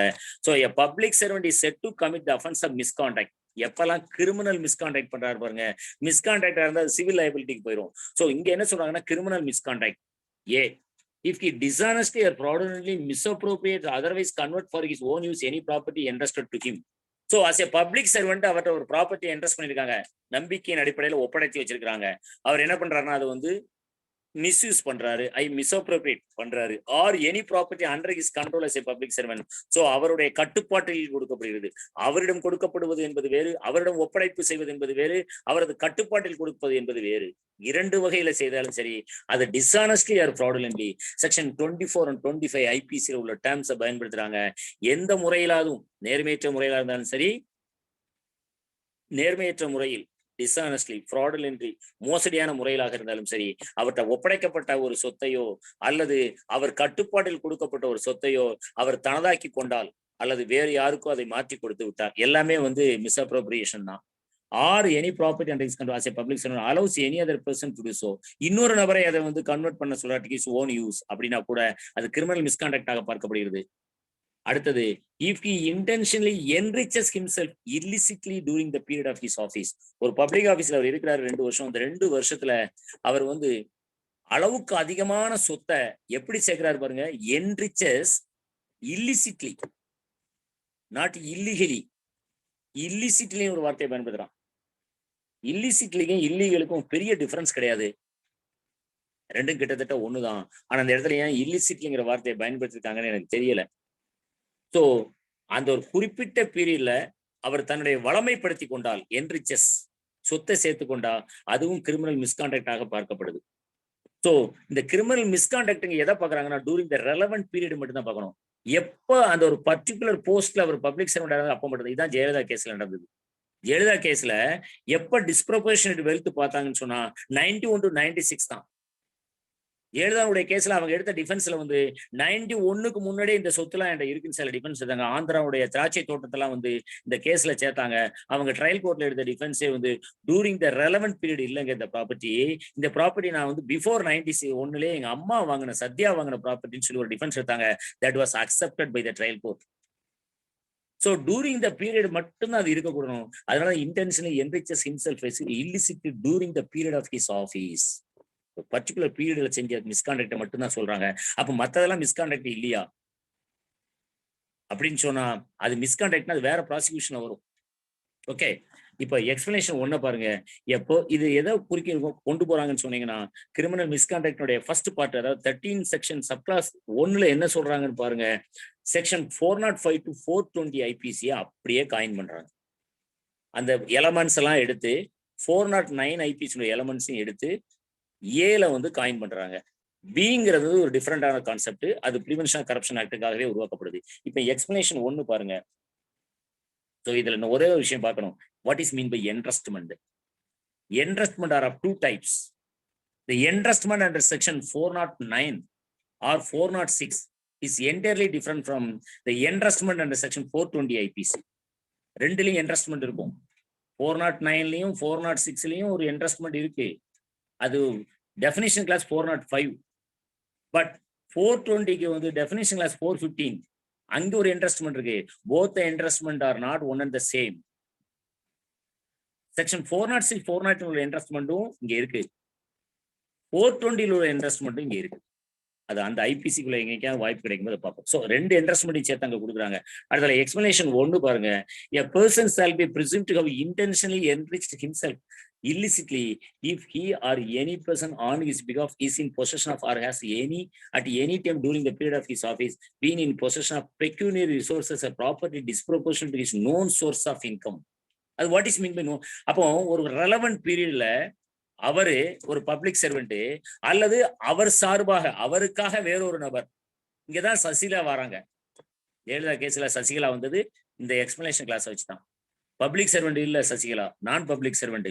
அப்பட்டாரா வராங்க. அப்பட்டாரா வரும்பொழுது இந்த பர்டிகுலர் 96 to 96 91 to 96 பீரியட்ல சசிகலாவுடைய சொத்து என்னெல்லாம். சோ 2 பேரும் ஒரே வீட்டுல வசிக்கிறாங்க. அப்போ அந்த அம்மாவும் இந்த அம்மா ஒன்னா வசிக்கிறாங்க. 2 பேருக்கும் நோன் சோர்ஸ் ஆஃப் இன்கம் இருக்கு பாருங்க, டிஸ்ப்ரொபோர்ஷனேட்டா இருக்கு. அப்ப நோன் சோர்ஸ் ஆஃப் இன்கம்னா என்ன? 2 பேருக்கும் the source of income known to the prosecution அப்படின்னு அர்த்தம். நோன் சோர்ஸ் ஆஃப் இன்கம்ங்கிறது யாருக்கு தெரிஞ்ச இன்கம்? ப்ராசிக்யூஷனுக்கு அவ்வளவுதாங்க தெரியுது. இந்த ரெலவென்ட் பீரியட்ல ப்ராசிக்யூஷன் இவங்க 100 crores தான் ப்ராப்பர்ட்டி வச்சிருக்கலாம்னு தெரியுது, 1000 crores ப்ராப்பர்ட்டி இருக்கு. So known source of income 100 crores property தான் அக்கர் பண்ண முடியும். பட் இவங்க 1000 crores ப்ராப்பர்ட்டி இருக்குன்னு சொன்னா known source of income the known to prosecution. அதைத்தான் இங்க காயின் பண்ணிருக்காங்க. which the public servant cannot satisfactorily account for.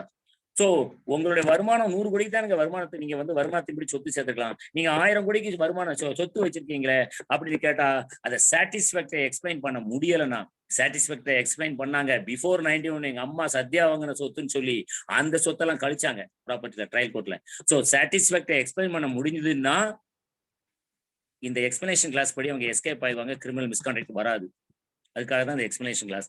Second explanation, known source of income means income received from lawful sources. இது இன்னொரு interpretation. நான் சொன்ன interpretation known source of income known to prosecution. ஆனா ஏன்னா prosecution தான் charge பண்றாங்க. எனக்கு known sourceங்க இவ்வளவுதாங்க, 100 கோடி ரூபாய்க்கு தான் எங்களுக்கு தெரியுது, ஆனா 1000 கோடி ரூபாய்க்கு சொத்து வச்சிருக்காங்க, அன்னோன் சோர்ஸா இருக்குது அப்படின்னு சார்ஜ் பண்றாங்க. பட் இங்க என்ன சொல்றாங்கன்னா லாஃபுல் சோர்ஸ். லாஃபுல் சோர்ஸ்ல இருந்தா நோன் இன்கமா இருக்குமே. அன்லாஃபுல் சோர்ஸா இருக்க போயிட்டா அது வந்து அன்னோன் இன்கமா இருக்குது. ஸோ எக்ஸ்பிளனேஷன் 2 படி லாஃபுல் சோர்ஸ்ல இருந்து வரக்கூடியதை தான் நோன் சோர்ஸ் ஆஃப் இன்கம் சொல்லி டிஃபைன் பண்றாங்க. சப்கிளாஸ் 2(13) பாருங்க, any public servant who commits criminal misconduct shawl be punishable. அது வந்து பனிஷ்மெண்ட் செக்ஷனாக பார்க்கப்படுது. Okay, so with this I want to conclude this session with your permission of all of you.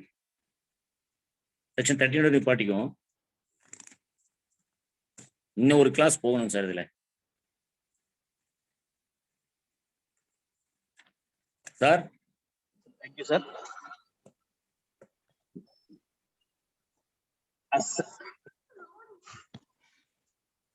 இன்னொரு class கொண்டு போகலாம் sir. எனக்கு இந்த portion இருக்கணும், நிறைய இருக்கணும். சரிங்க சரிங்க சார், அப்படியே படிக்கலாம். Thank you sir. Thank you. Okay, thank you sir. Thank you very much sir. Suresh, நன்றி sir. Suresh, Thank you so much, sir. Vadivel sir சொல்லுங்க. வடிவேல் ஐயா சொல்லுங்க. எங்க?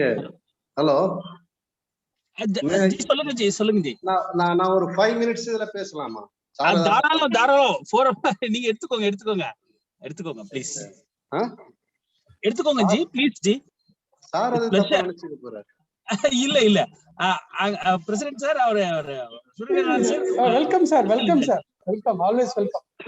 இன் ஷார்ட் சப்ஸ்டன்ஸ், சார் இதுவரை சொன்னத ரொம்ப சுருக்கமா சொல்லணும்னா, 7 அப்படிங்கிறது பப்ளிக் சர்வன்ட் தனக்காகவோ அல்லது வேற ஒரு பப்ளிக் சர்வெண்ட ஏதாவது இல்லீகலான வேலையோ இல்லைன்னா பிரைப் வாங்குறதுக்காக, அதாவது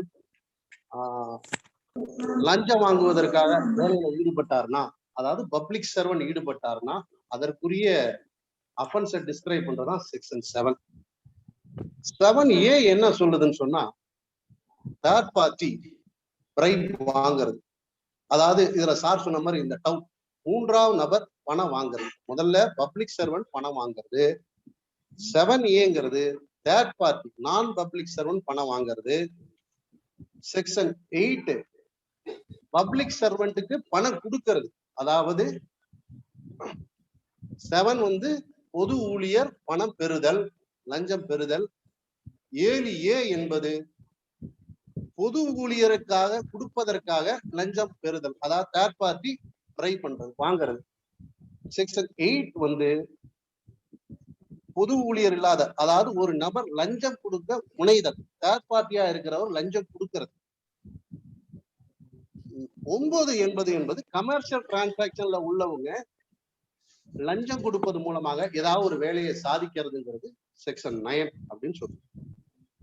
செக்ஷன் 10 பத்தி சொல்லும் போது அது இன்னும் கொஞ்சம் கிளாரிட்டி வரணும். அது அஃபென்ஸ் முடிஞ்சதுக்கு அப்புறம் தான் இன்னொரு தடவை அஃபென்ஸ் பண்ணணுமா, இன்னொரு தடவை ட்ரை பண்ணணுமா அப்படிங்கிறது பார்க்கணும். செக்ஷன் 11 பொறுத்தவரை undue advantage without consideration from any person concerned in proceeding or business transacted by public service. அதாவது வந்து ஒரு பொது ஊழியர் ஏற்கனவே செய்து முடித்த காரியத்துக்காகவும் எந்த விதமான பலனும் இல்லாமல், எந்த விதமான காரணமும் இல்லாம அந்த பொது ஊழியரோட தொடர்பு உள்ள ஒரு அபிஷியலா ஏதாவது ஒரு விஷயத்தை டிரான்சாக்ட் பண்ண நபரிடம் இருந்து எந்த விதமான பலனையும் எதிர்பார்க்காம, அதாவது கன்சிடரேஷன் ஓசியில ஏதாவது ஒரு பொருள் வாங்கினா அந்த மாதிரி வாங்கக்கூடியது பிரிவு 11 தவறு அப்படின்னு சொல்லுவாங்க. செக்ஷன் 12 என்ன சொல்லுதுன்னா, மேலே சொன்னப்பட்டுள்ள எல்லா பொறுத்தவரையும் அந்த மாதிரி செய்யறதுக்கு தூண்டுகோலா இருந்தவங்களுக்கு செக்ஷன் 12 அபேட்மெண்ட் அப்படின்னு சொல்லுது. செக்ஷன் 19 இதுல ரொம்ப முக்கியமான இம்பார்ட்டன்டான செக்ஷன் செக்ஷன் 13 தான். செக்ஷன் 13ங்கிறது ரொம்ப முக்கியமான ப்ரொவிஷன். சார் லைன்ல இருக்கீங்களா? லைன்ல இருக்க சார், சொல்லுங்க. செக்ஷன் 13 இங்க இருக்கிற ப்ரொவிஷன்ஸ்லயே ரொம்ப பியூட்டிஃபுல்லான ப்ரொவிஷன்ஸ் வந்து செக்ஷன் 13. இந்த பிசி ஆக்ட படிக்கும்போது பழைய ஆக்டையும் கொஞ்சம் போல ஒரு தடவை ஒரு கிளான்ஸ் எடுத்துக்கிட்டு அதுக்கப்புறம் புது ஆக்ட படிச்சா இன்னும் கொஞ்சம் அதோட இம்ப்ரூவ்மெண்ட், எதனால இந்த மாதிரி திருத்தம் 2018 வந்துங்கிறது தெரியறதுக்கு ஒரு வாய்ப்பு இருக்கும். இதை பொறுத்தவரை சார் சொன்னதுல ரொம்ப முக்கியமான விஷயம், இதை கிளான்ஸா ரொம்ப சுருக்கமா சொல்லணும்னா இதுலதான். சார் உங்களோட டயத்துல நான் எடுத்துக்கிட்டேன் சார், சாரி சார். சொல்லுங்க சார். இல்ல என் டைம் முடிஞ்சிச்சு. இல்ல இதோட ஷார்ட் அண்ட் சப்ஸ்டன்ஸ் இதான் சார். 7 வந்து உங்களுடைய நாலேஜ் எங்களுக்கு வேணும்ல. இல்ல பப்ளிக் சர்வெண்ட் வாங்குறது. 7A பப்ளிக் சர்வெண்ட் பேரை சொல்லி தேர்ட் பார்ட்டி வாங்குறது. செக்ஷன் 8 வந்து பிரைப் கொடுக்கறது, அதாவது ஒரு இண்டிவிஜுவல் பர்சன் பிரைப் கொடுக்கறது. செக்ஷன் 9 வந்து கமர்ஷியல் டிரான்சாக்ஷன். இதான் ஷார்ட் அண்ட் சப்ஸ்டன்ஸ். அதாவது எக்ஸாமினேஷன் பாயிண்ட் ஆஃப் வியூக்கு ரொம்ப ஷார்ட்டா ஞாபகம் வச்சுக்கிறதுக்கான ஒரு விஷயம் தான். Thank you sir. Thank you sir. Thank you. Thank you judge sir. Thank you one and all. Thank you Suryanarayanan sir, ரொம்ப எக்ஸலண்ட் கேட்டீங்க. We'll continue in the next class, sir. Thank you, sir. Thank you. Conclude பண்ணிருக்கீங்க. Thank you.